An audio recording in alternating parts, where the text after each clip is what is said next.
and welcome back to the Xfinity Desk. I'm Elamite, and joined once again here with Tom T-Squared Taylor. What, it's Elamite or Elamite? Elamite. Oh, God. Let's not 10 start years that now, conversation. but not right now. I can't deal with this right now. We just saw Luminosity take down X, Optic, or LOL, and of course, pretty good series, still a convincing win here for Luminosity, but, you know, with everything that's been going on, it is a little bit towards what we expected to see. Yeah, well, let's think about the power rankings, right? So Luminosity said that they're feeling they're around like third, fourth place. So let's assume that Optic Gaming is number 1 and then Envy's number 2. What's going to happen for the rest of the third and fourth slots? Who's going to fill those out? Is it going to be EG? Is it going to be Luminosity? Is it going to be Liquid? That's what I want to see. That's a really good point as well, because I've got the power rankings in my head. How I think these teams are going to fall out are going to work a little bit differently than what feedback I've gotten from some of the players and things like that. But we just saw that matchup. Next we have is going to be the rematch of the finals. So it's going to be Counterlogic Gaming, aka Optic Gaming now, rematch against Enigma6. Now, of course, this is going to be a lot different than what we previously saw, because the Enigma6 lineup, although Optic has essentially changed organizations, this Enigma6 roster has greatly changed as well. Hook was previously on Enigma6 and considered one of the absolute best players in the game. Enigma6 ended up losing Hook to Team Envious now, so there's a lot on the line to see if the rest of these players and his replacement are going to be able to step it up. Yeah, so E6, Kratos, Boobadooboo, Stellar, and Suspector. Now, they're dealing with... Suspector is the Master Chief, if you guys weren't aware. A little bit of a spoiler alert, he is the Master Chief. But yeah, Kratos and Boobadooboo, they're still the same core. You know, they're missing Huke now, so Huke on Envy, so possibly their best player. Are they going to be able to bounce back? They also don't have Shooter anymore. Shooter's over there on Allegiance as well. Shooter, kind of the dirty, work objective type of player.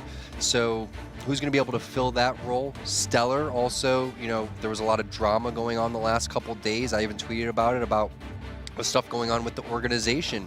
Stellar said, hey, we were offered this and now we're offered this. These guys are making more money than us. These type of things are distractions. They get in the way. They stop you from playing at your best. If you're an organization, you need to be making sure that you're doing everything in your power to make sure that your players are playing their best. You don't want to sit there and lowball them 2 days, 3 days before the actual tournament is going to start, before the Pro League starts. So, CLG, Optic Gaming now, they have a lot of incentive to play. They're going to be obviously making more money than they were on CLG. They wouldn't sign otherwise. Why would they sign? For the juice?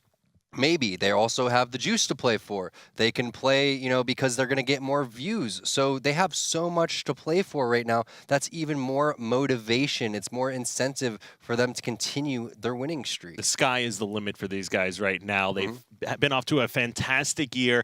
Like we said, they're trying to form the next Halo dynasty, essentially. Now, they've essentially won 2 LAN events up to this point, so they've still got a lot to do in order to form that in my book, but God, this is such a good squad. It's kind of ridiculous. Yeah, they're so good because, again, they just focus on playing. They don't deal with all the BS outside the game. They just sit there. You see Snakebite starts his stream up super early in the morning, starts playing Warzone with his viewers and things like that. He's not worried. He's not worried about, contracts. He's not worried about things like that going on. He's just focused on winning. And if that's what your goal is, that's what your priority, everyone shares that same like-mindedness, then that's what's going to happen. So, it's going to be really tough for E6 to come out and play well against them. We didn't see them put up much of a fight in the actual finals there. It was a 4-0. None of the games were really like, oh man, E6 almost won. Even if they did, it wouldn't have been that close. So I want to see a close series. I just don't know if we're going to see it.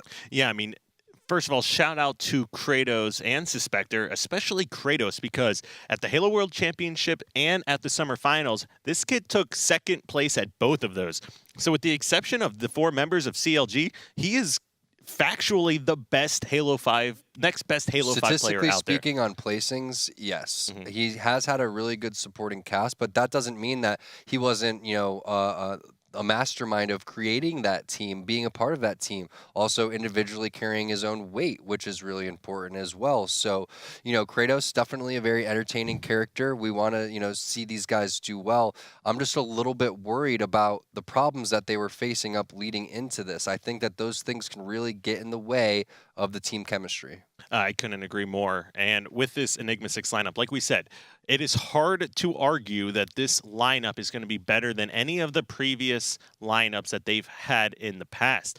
Enigma6 has found a lot of success, and you do have Kratos and Bubudubu sticking it out together here. But like we talked about with Hook going over to Envious now, you lose one of the best, if not, I mean, you can make an argument he was the best player in the game. Well, it's hard to rank numbers 1 through 4. You don't really know. But regardless, losing that player and having to replace him with, with Stellar and with Suspector, trying to find that chemistry when we already know that the team is having issues. Now, I don't want to speculate too hard unless I am directly involved. I will. I know you will, Tom, but as far as what I can do here, not speculate too much unless I know exactly what had happened, and in fact, I don't. But regardless, if you were reading the forums, if you're participating on Twitter and things like that, you can tell that this team has not been the happiest as of late. Well, let's throw all that to the side and let's just sit there and talk about strategy, okay? Okay. Now, let's say that the game types, they haven't changed that much. So, Optic Gaming, former CLG, they're still rated with the meta. They're still playing at a really high level. And then you have everyone on E6. You lose Hook. You lose Shooter. Now you have to explain your strategies to these guys. Yeah, those guys are going to explain their strategies to you too. But it takes a little bit of time to develop into that full team when you're running on all cylinders. So strategically speaking, I don't think that Enigma6 is going to have what it takes to, beat Optic, but if they play really well individually, say if Kratos goes and gets the scatter shot and holds elbow like he does in Coliseum and is just super annoying, then yeah, they will stand a chance. They're going to have to really individually shine and really step up because I don't know if they're going to have the actual strategy to take down Optic Gaming. Yeah, I mean, you've seen great things out of teams playing against Optic Gaming here in the past. Let me just make sure I get that right and don't call him CLG here. Like you've seen even Straight Sick back when he was on the former Optic Gaming, essentially go on a clinic, pick up 9 kills in the first minute, 10 seconds of a Coliseum capture the flag game. So you've seen players can absolutely, at this level, take over a game. We've seen it from Ninja, we've seen it from Ace, we've seen it from lots of different players over the course of the summer season. But are they going to be able to do that long enough and as many times in a best-of-5 game series to actually secure a victory? Now, kind of an interesting development here is on top of where we think Enigma6 is going to fall as far as the eventual or the overall season goes. They're actually off to a pretty rough start here for their first showing of the fall season, as they have not been ready to play here quite yet, and they're actually going to be forfeiting their first game here to Optic Gaming. So are they forfeiting the first game or the entire series? The first game. Okay, so just the first game. Maybe they're still working on their contract issues. Maybe they need to get a lawyer involved. And we do have the players set up in-game now. This is going to be Slayer on Regret. Of course, team deathmatch here, 50 kills to win. It is going to be a race to that kill count. This is a map you rarely see go, not go to that full 50 kill count. Oh, yeah, got the zero scatter chance. shot. A few changes here from last season as well. Yeah, I like the changes to this one. I do miss the fuel rod being over there towards where we used to call where the fuel rod is, and now the plasma caster is there. But nice little jump there from Suspector, making his way towards top center. Picks up the splinter nades as well. So all in all, he will have 4 nades in his arsenal. Only has 1 left now. I'm not really sure what happened with the overshield, but I do like how he's staying off radar, just trying to pick up the intel. Royal 2's caught over there, no shields towards the towards where the fuel rod used to be, towards top pink. And there it is. You have Optic Gaming now with the overshield and slowly getting in control. And this is where they just suck the life right out of you. They just start collapsing on the spawns, and there's really nothing that you can do. It doesn't matter how good individually you play when you can't spawn and get your shots off. And this was going to be Optic Gaming grabbing the overshield to start this one out with the hands of Lethal. You also had Royal 2 with the plasma caster. You see on the kill feed there, Frosty's got a carbine. Great opening start here for the new Optic Gaming roster. Yeah, as expected. This is a very fast-paced map. E6 is showing up late to play their match. They lost the first map from the forfeit, and this is, next to the very first map that we didn't get a chance to see, Empire Strongholds. This is the second fastest moving map that requires tons of communication, and you have to, be on top of your game. If you're not warmed up, you're going to get slaughtered on this map. This is a very snowbally map, and this is what Optic Gaming now specializes in. Controlling the map, controlling the power-ups, controlling the power weapons, and slowly just continuing to build on their lead. And look at this Optic Gaming roster wasted no time taking off those Counter Logic Gaming skins and strapping on the Optic Gaming ones. See, Lethal alive for so long, not even dying yet this game. He's out of ammo. In fact, you've only got 2 deaths from Optic Gaming overall.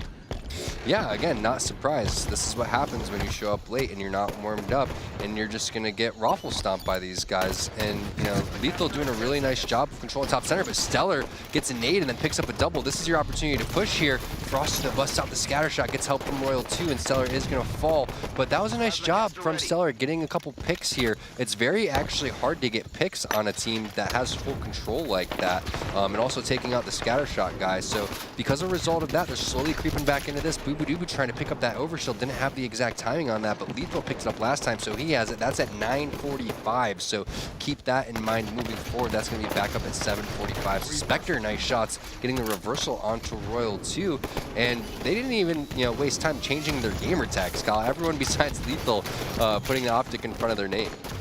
And here we go, back with Lethal, who in fact grabbed that second overshield already this game. Back up to an 11-kill lead. It's 20-9. Still going to be quite some time before this next overshield, although Lethal is just about to run out of his. They know their trapping player is below red. You've got Snakebite and Lethal working to collapse on this base, and even Frosty watching in front of it. 3 people watching car side. That's exactly what you need. You don't even need a guy in pink side. Nice job, Stellar, again, getting a pick. But this is the good play from E6. You want to go and counter that by pushing out car side together and going over towards what I like to call the afro, or towards the grass, whatever you want to call it. Nice job using his radar, trying to get that kill onto Lethal. Misses the assassination. Lethal's going to try to get the melee. Misses it. Suspector doing a nice job trading kills back and forth here. And this is good. It's not over yet. You're only down 11 kills, and you could bring this back. Just hold top center, hold this top car area until the next overshield comes up. And now Optic, let's see what their retake strategy is. Obviously have to push car side. And this is a great job by Enigma6 here. They know that all of Optic Gaming is going to be spawning in red base, and Suspector playing patiently, waiting for callouts from his teammates, waiting till he knows what in fact he needs to do, preventing this angle to be taken by Optic Gaming.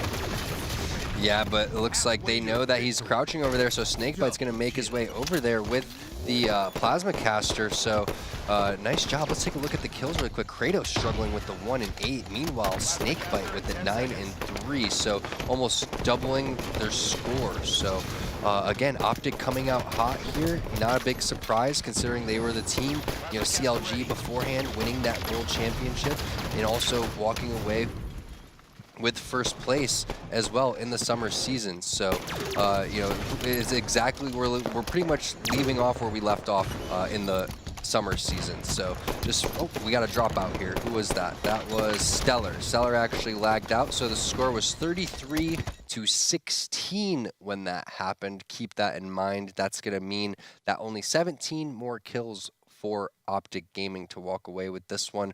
I'm predicting that they're going to be able to do so, and I think that they're going to go up 2-0 in this series. It's really hard. Again, we were talking about it. I don't want to make the whole, day about dealing with distractions, but again, like, that's kind of been the story here. There's, people lagging out, people showing up late, you get dropped from your organization 12 hours before the tournament starts. All of these crazy things, they really affect the quality of Halo.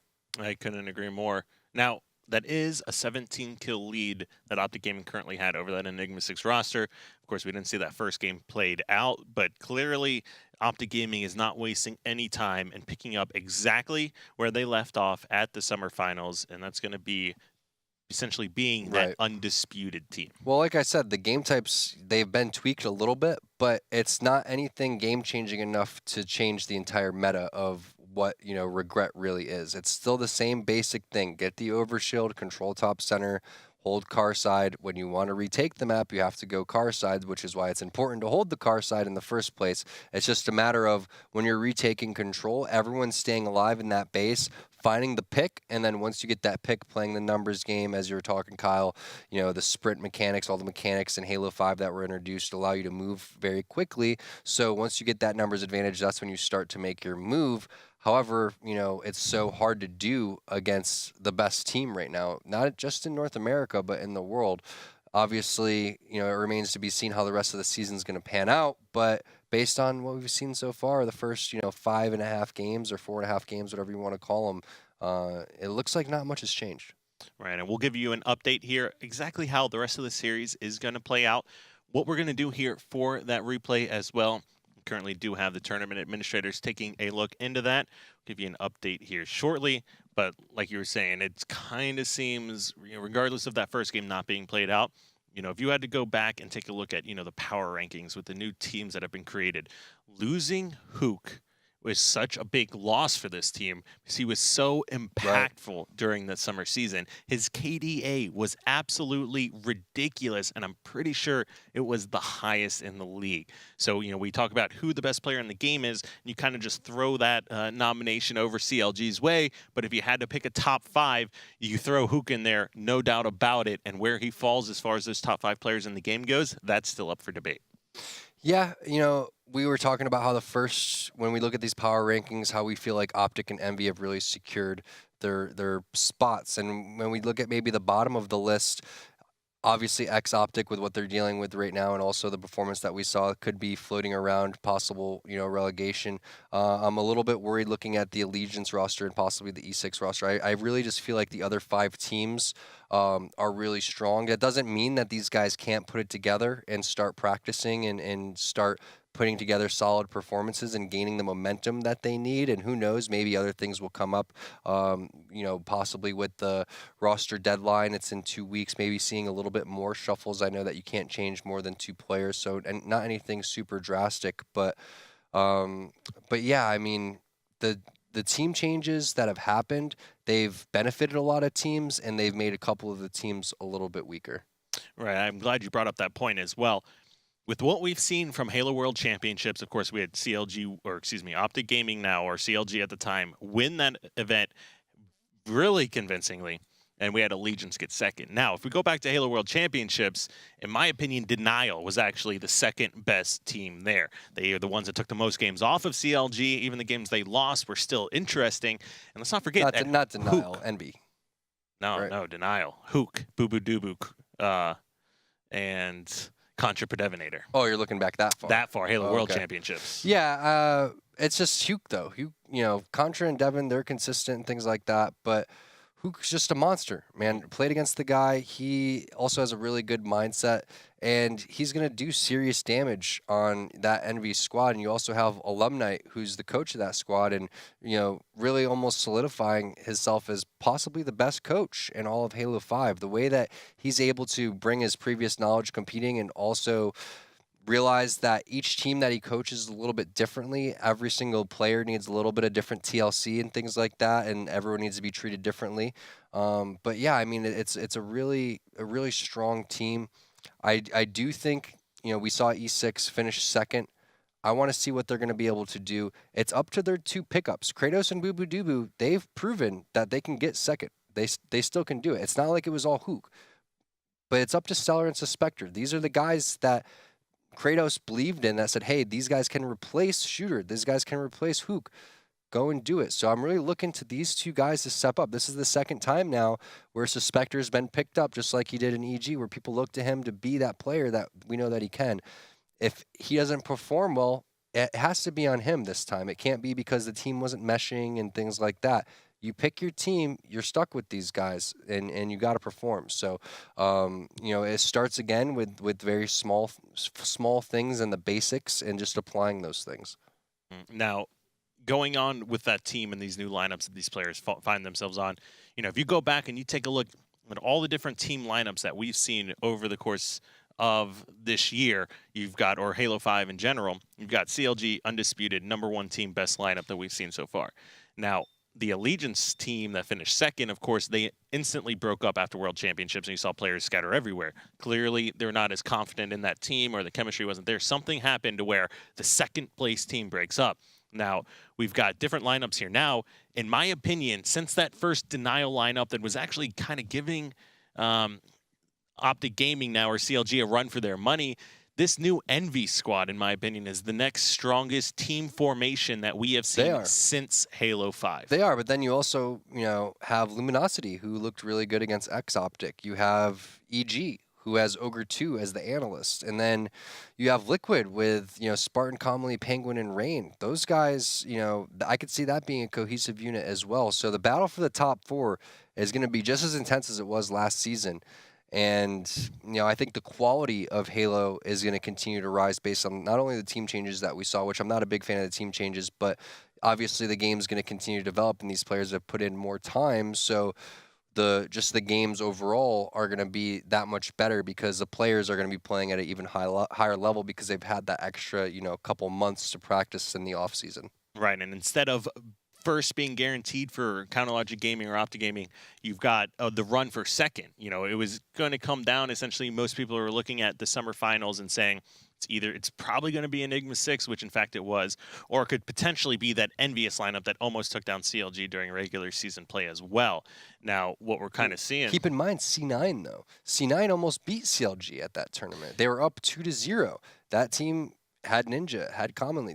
All of those guys were playing out of their mind. There was a small mishap on that Rig Strongholds game where Ninja doubled back and could have contested the basement, and they were looking at possibly going up 3-0 and walking away with the tournament win. Well, so Ninja's team had that same kind of issue happen at Halo World Championships where they were up 2-0 on Team Allegiance and ended up falling short that series. And they actually had a significant lead in Game 3, if I'm not mistaken, as well, that they ended up letting slip by. So it's kind of been a consistent theme for Ninja's teams, actually, and what he's had to, essentially go through. So he's great job at, actually building those leads. You can't take anything away from them. But even with that summer finals, Cloud9 taking that 2-0 lead over Counterlogic Gaming, I still saw that as more of a Counterlogic Gaming not performing up to their same standard in those first 2 games, as opposed to Cloud9 being the next strongest team there.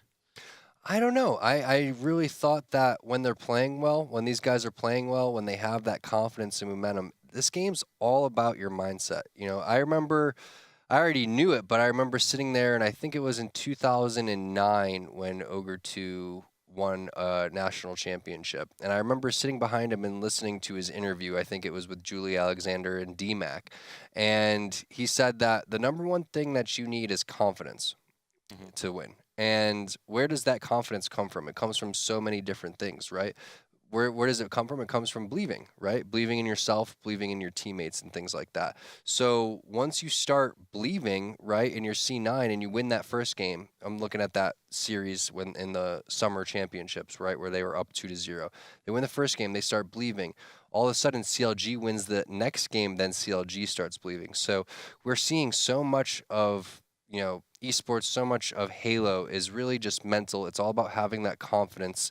And it's really unbelievable because there's so many small things that can happen in the game that you want to try to eliminate those factors and keep control of what you can keep control of. All right. Well, good news here. No more delay. We do have the players set up here in game number 2. Of course, that was a replay, but we are looking at now a 17-kill lead in favor of Optic Gaming.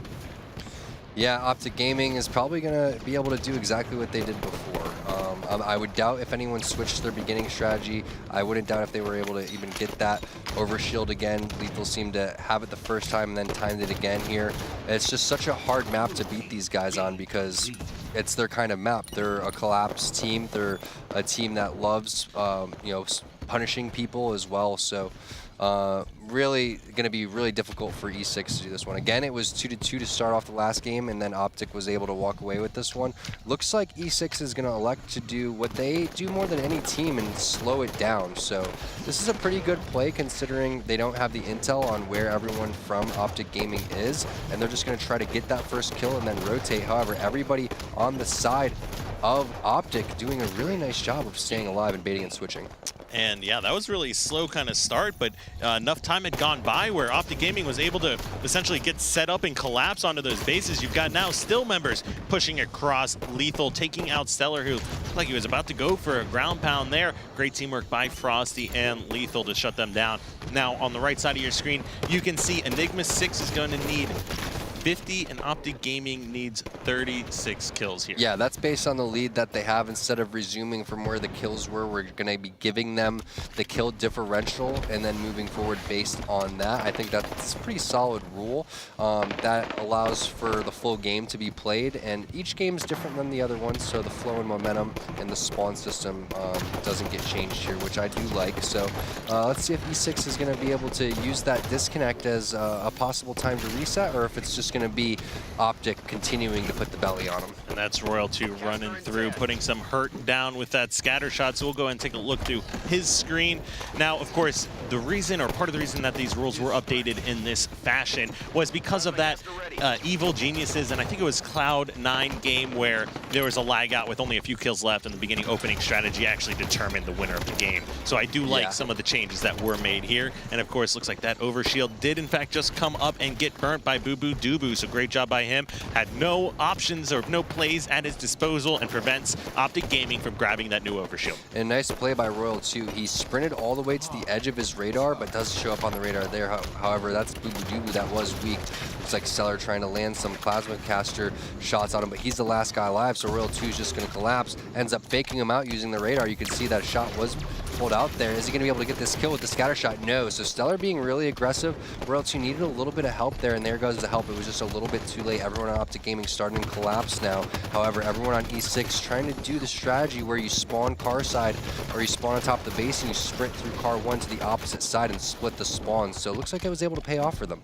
And just like that, we've got another lead here being built by Optic. 20-12, so picking up, like we said, right where they left off here. They know exactly how they want to play this game type, and they're not going to be giving up any free deaths. Yeah, and keep in mind, it's an 8-kill lead. However, it's actually a 22-kill lead because of what happened in the replay. So, again, Optic can just afford to sit there and trade kills. Not that big of a deal. However, Stellar doing some work with the plasma caster. It's going to take something like that for someone to go on a little bit of a spree here with the weapons, get control of top center, and then try to secure this overshield if you want to stand a chance against Optic Gaming. This is a great job by Enigma6 actually escaping in that situation. They had several weak players top center, and they were all able to escape. And you can see in the kill feed here now, Optic Royal 2 had the combo here, but it was actually, in fact, Enigma6 that was still able to pick up a few kills there. So now this lead diminished down to just a 7-kill lead here within this game. This is much more of the quality of Halo that I expect to see here. When you go and you play online, for example, like that, and it's your first game, you could not take it as seriously and realize that there's so much on the line here in the Pro League here for HCS that if you go and just play it like it's any other game, or if it's a scrim, you can see now that they've slowed the pace down, a lot more methodical, no dumb deaths. This game has been a lot more smoother for E6. If they played like this in the very first replay, I would be having some really high praise for them. So this is, if you're an E6 fan, this is definitely what you want to see out from them. And I really like what we just saw as far as Royal 2 just watching Snakebites back while he was grabbing that new overshield as well. With the green gun as well. So if anyone on the other team was to kill Snakebite and even get it, they'd be screwed. Exactly. So great job by Royal 2 here and the rest of Optic Gaming. They know exactly what they want to do in the positions they want to take when they're collapsing on a base, when they're controlling top center, or when they're setting up for power-ups. Yeah, and here you have Royal 2 again just collapsing, and this is what Optic really specializes in. When they smell blood, they like to swarm around and just get you in really uncomfortable positions. And the only strategy that you can do at this point is go and sprint to the other side of the map. Everyone knows on Optic Gaming that you're going to be spawning at blue side for E6, so you have to immediately run through car or wherever people aren't and just try to get to the other base so you can split spawns and try to collapse and get a pick. But it looks like no one on the side of Optic is falling for it, and they're just setting up here top center waiting for them to run out. And there's several players dead here for Enigma6. They're trying to stay alive and wait for their spawners, try to get some help from teammates, but Optic Gaming just too quick on some of those collapses. Now, several members, however, dying. Good job by Enigma6, and just look at their player cams. They're all just sneaking and crouching around everywhere. Yeah, I mean, Royal 2's like, what's going on here? Why is there two people crouching car 1 and another one hiding over there towards car side? I mean, yeah, you could slow the game down here if you're E6, but you're really just going to result in trading kills. They don't even trade the kills here. They need to get on a spree. Everyone on this team needs to go on a killing spree if they want to win this game. Optic only 4 more away, now 3 more away. That's going to be pretty much all she wrote for E6. Optic Gaming is going to go up 2-0 in this series. But the thing to keep in mind, Kyle, is that E6 is one of the most resilient teams that we have in the HCS. So many times we've seen these guys go down to 2-0, and so many times they come back and fight. They may win the series, they may not, but the last thing that they're going to do is give up. Yeah, we did see that when they matched up against Team Envious last season, where they were in fact down 2-0 or 0-2 in a series and brought back with a reverse sweep. So we've seen it from them before. Whether or not they're going to be able to do it against this Optic Gaming lineup, that's probably still to be determined. But just like that, that is 36 kills. You can see Royal 2 slowing it down, walking around. They know, in fact, this is over and what they needed to do.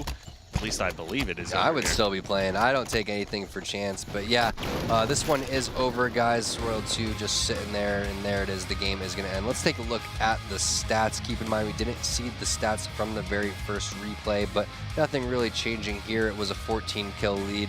Then when the game ended, it was a 12-kill lead here. So as much as I want to say E6 did a nice job of slowing that one down, and they did, Optic did a better job of playing aggressive and collapsing. That's exactly correct here. And looking at some of the replays, there were some good plays from Enigma6. Yeah, like, I saw good clearly plays from Stellar. Talented team, you know, extremely good. Booba I really like that overshield burn there as well. He did exactly what he needs to, but Optic Gaming just too smart, too talented, too strategic in their setups, especially on Regret. Yeah, they're ready for it. Regret, you know, it doesn't take a mastermind to play that one. That one's pretty straightforward and simple. Coliseum CTF a little bit more in-depth when it talks to the actual strategy here, so it's not going to get any easier for E6, but I do know, you know, Kratos, this is one of his stronger game types as well. We've seen Boo completely go off as well, so again, I'm still looking at Spectre and Stellar. We saw some nice kills coming out from Stellar with the Plasma Caster last game. Looking to these guys again to step up, and I'm not going to count E6 out until this game's over. I wouldn't doubt if they were even able to take CTF Coliseum.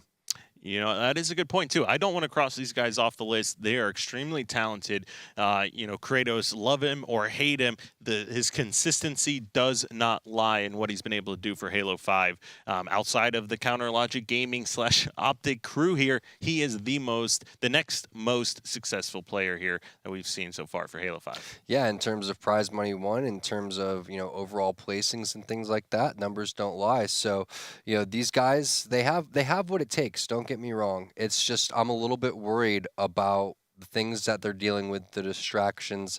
I'm a little bit worried that they showed up late today.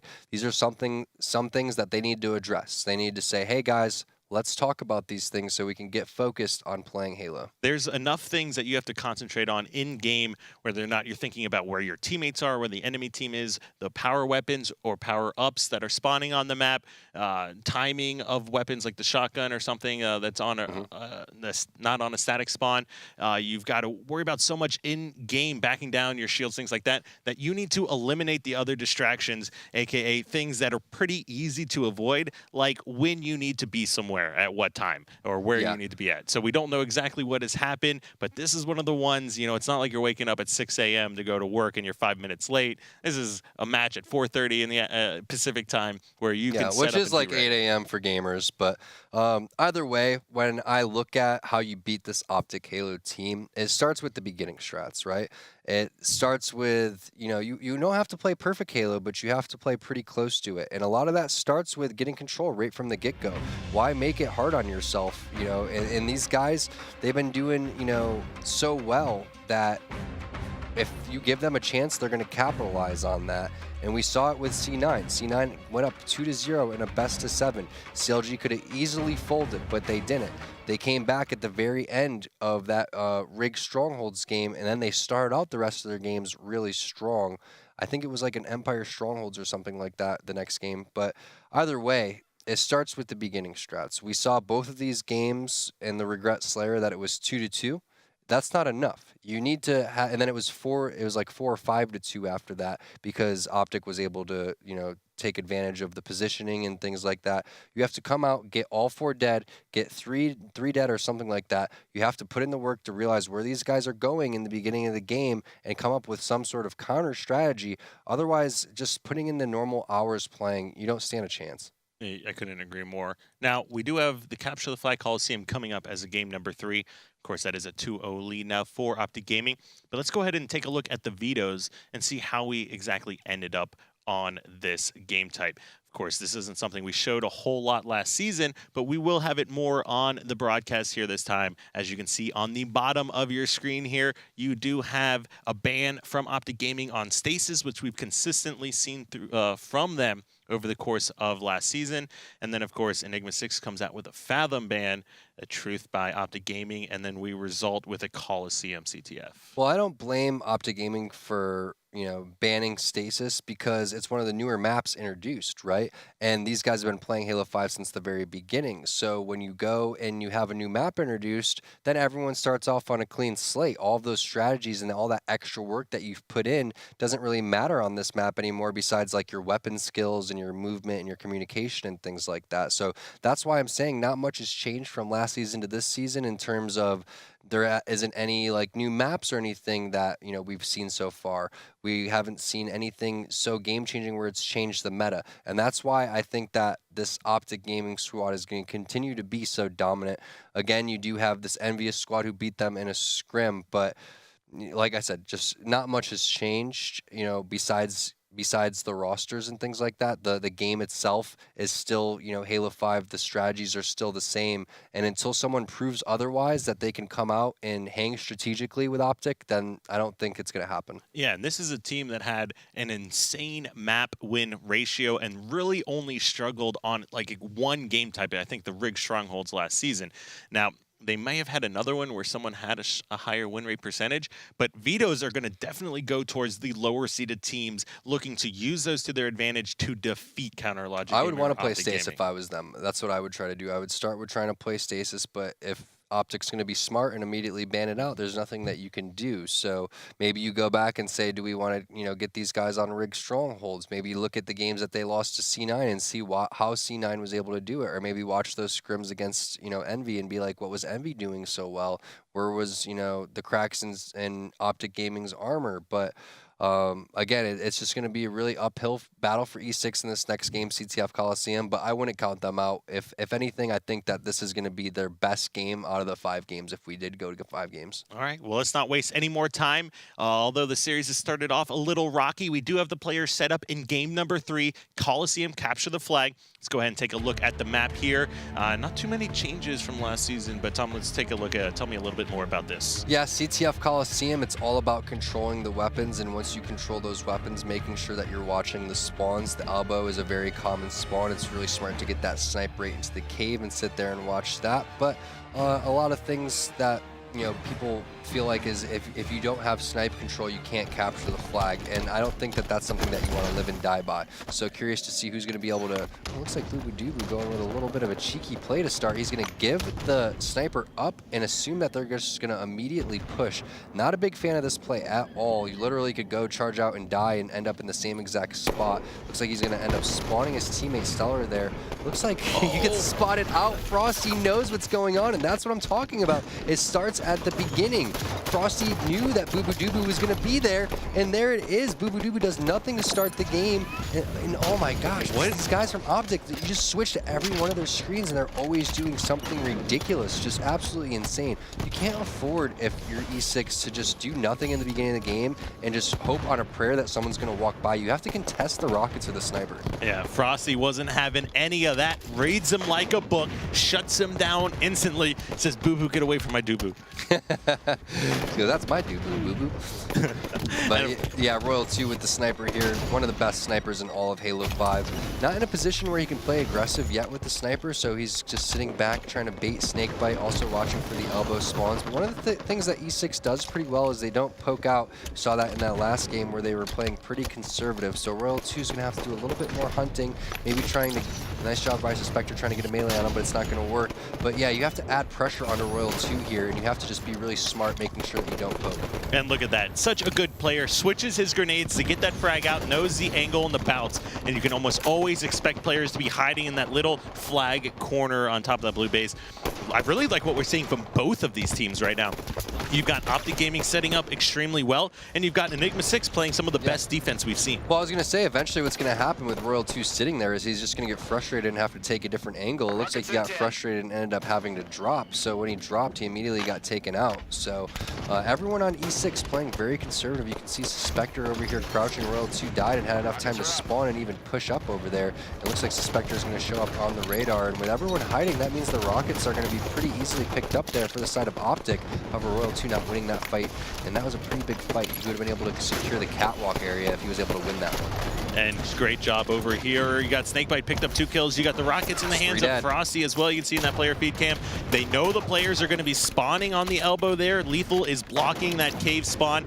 They know the players are either going to be on the rocket side corner or over towards the back of the base. Lethal, you don't see him with the sniper that much because everyone else on the team normally has it, but he is an extremely talented one as well.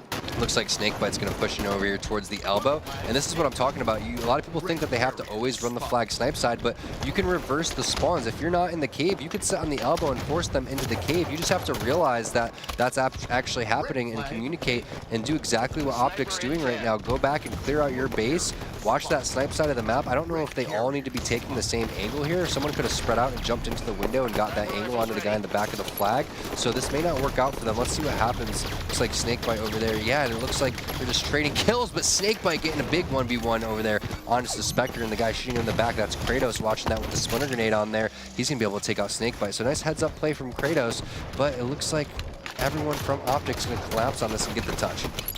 And Boo trying to push up there, but nobody, wow, even with everything they did, they were not able to stop that in any way. Optic Gaming just proving why they are the best team in here in the league. Boo does have this scatter shot. I like what he's doing. Take it over to snipe side of the base, try to get some more up close angles, but Frosty with that sniper catches his head peeking out. Yeah, I mean, Frosty hits that shot and then immediately just started going towards top catwalk to get that angle, and Boo had to immediately run. And look at how scared everyone on E6 has to play because they don't know where anyone on CLG is, and as soon as they spot him, he gets taken out immediately.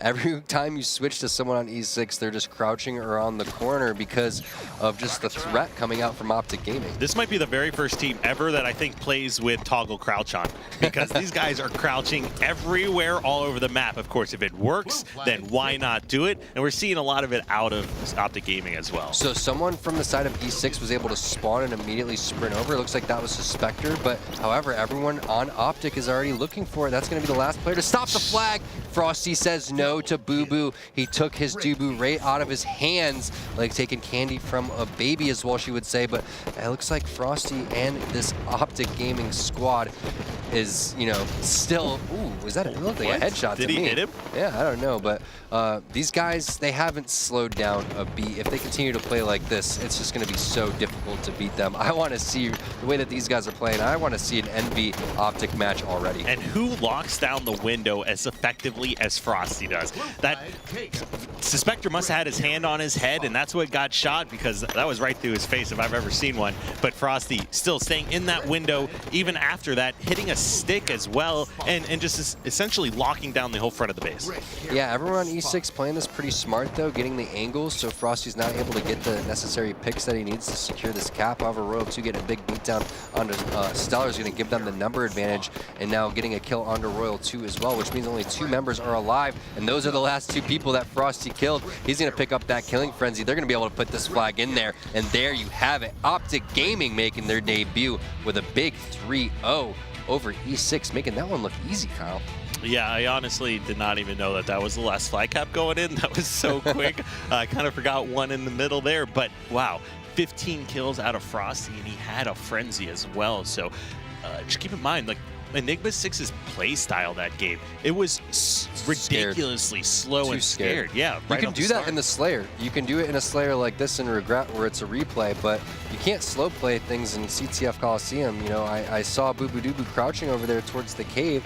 That's just a scared play. You're putting all your eggs in a basket for a guy to come over there and for you to backwhack him, why not just go and contest the snipe, throw some nades? I hate when people die and they still have 2 nades in their inventory. It's like you could have easily cut off some angles and just stayed alive a little bit longer. And, you know, yeah, I mean, not much to say. Optic Gaming just coming out super hot. I mean, what do you do when they're playing that well? I don't know. And look, winning an Empire Strongholds 1-0, unheard of in this game. So we're obviously just trolling you guys. there. We're just trolling you guys. Right. Yeah, that was a replay, or well, a forfeit. Right, exactly. So appreciate everyone working through to get done with that series. Essentially, of course, we had a few hiccups going through there, but Optic Gaming off to a hot start with their new organization here and picking up right where they left off. I think I've said that like 10 times here so far today, but it's hard to say anything other than that. Like, they were completely dominant in the summer season, an 82% map win ratio, dominating finals performance. And this was Enigma6, although it's not the same lineup, but this was the team that actually defeated CLG and gave them their only loss. So of course, CLG was out with something to prove here. Yeah, I mean, Optic, they did exactly what we were expecting them to do. I want to talk a little bit more about E6 because I'm worried for them. They're the second ranked team coming in based on what we saw from the previous season. They made some changes. They lost, quote unquote, their best player.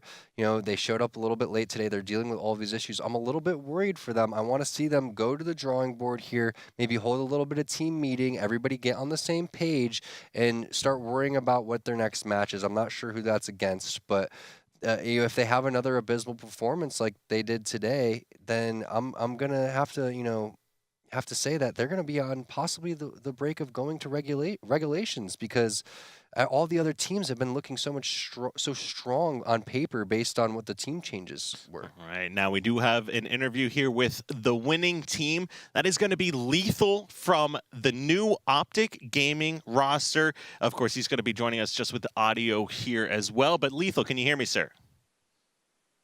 I can. Can you hear me? Yes, Loud we can. and clear. All right, Lethal. So I got to know, are you at the Optic Gaming house already? Yeah, I am. The camera actually worked yesterday, but they used this setup to stream vision.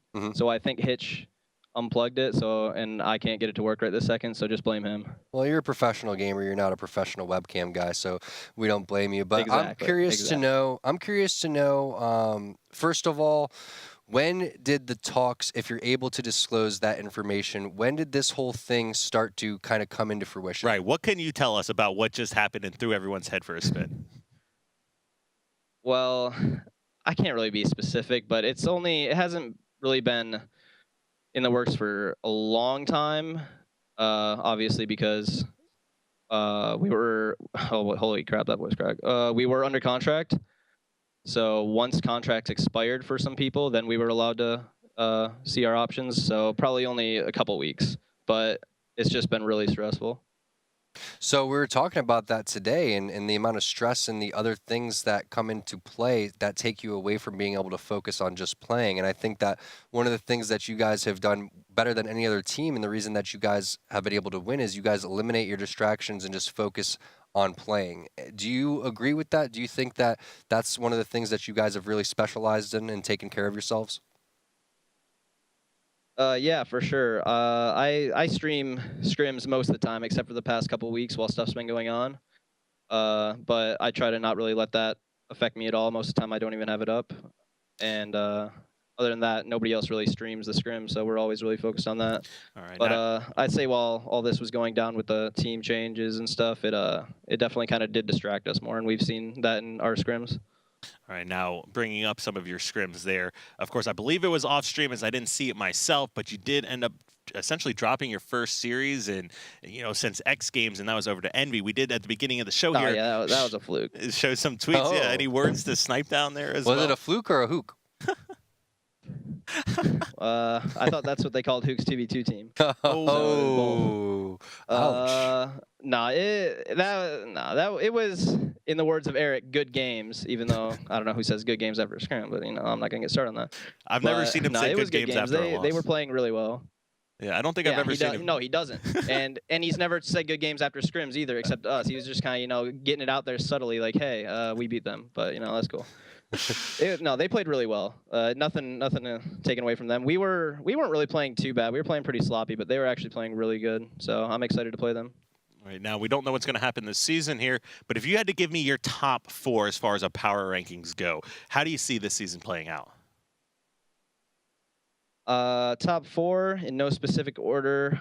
Besides I think you guys. it will be us, Envy, LG, and Liquid. No specific order, but we're gonna put us first, and then Envy second. And then Yeah, no specific order, but that was the specific order, unofficially. Excellent. Well, Lethal, I want to thank you again for joining us here. Hopefully, for the next one, we'll have your camera ready, and we'll be able to learn way more about everything that's been happening. No worries. E6 took my camera. Sorry. All right, good deal. Well, Lethal, once again, thank you for joining us. I'm sure we'll talk later. I can't wait to hear more about everything, and best of luck tomorrow as well. Yep. Thank you, guys. Bye. Bye. All right. See you. All right. There it is. He's a funny guy. That TJ guy. Yeah, you heard it first from him. He said it was stressful, that whole team changing thing, the contracts, all those things. It's like you got to go and you got to get a lawyer. You got to go through all of these, things that, you're just a little Halo guy, living in the Halo world, and you got to deal with all these real world problems. So those things definitely come into play. Again, I wish we could have gotten an interview with Kratos. I'm really curious if we had a follow-up right now with him to see what he had to say. But again, just nothing has really changed in terms of how good this Optic Halo lineup is, and they're going to continue to impress. Right, and they've got everything kind of said and done now at this point as well. So now it's back to only Halo, and you heard it from Lethal himself. There was some distractions there involved, and I definitely understand where they're coming from. Now, if you miss any of the action or you want to get caught up on any of these games, you can always head over to youtube.com/ESL Halo to check out any of the action that you may have missed. We'll have all the VODs uploaded, even the VODs from today uploaded. I believe it's going to be overnight as well. So pretty quick turnaround on those if you want to recap and rewatch anything that you missed here so far. Now, after this short break, we are going to come back and have Evil Geniuses face off against Team Allegiance. Yeah. So we'll get that taken care of, and that's one I'm pretty excited for as well. Yeah, these matches, they're going to start picking up. We were talking about how close they were going to be. I was mainly talking about the last 2 matches, guys. I was kind of kidding about the first ones being close. But yeah, this is going to be the series I'm looking forward to. Over to analyzing for these guys. Allegiance made a team roster change as well, and then following up after that, Team Liquid's going to be playing too. So really excited to see where these people are going to, how these players are going to stand. Right, and you heard it from Lethal too. Envious, Liquid, 2 of the teams he's predicting in the top 4 as well. We just saw LG play. So don't go anywhere. We'll be back after a short break with match number 3. Evil Geniuses going up against Team Allegiance.